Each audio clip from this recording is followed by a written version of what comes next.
Hi, today I'll show you how to turn on Google Backup on Motorola E6 Plus. So, first of all,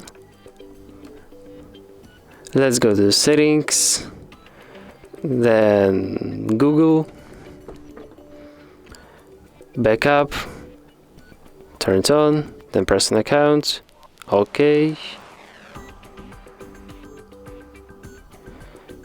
So, that's actually is on right now, but if you wanna turn on Google Photos, just press right there and turn this on. Then press next, choose your account, next. Now you need to choose between high quality and original. Let's choose high quality. No, confirm. And that's all. Just let's check right now. Yeah, as you can see, everything is fine. So that's actually all. Thanks for watching.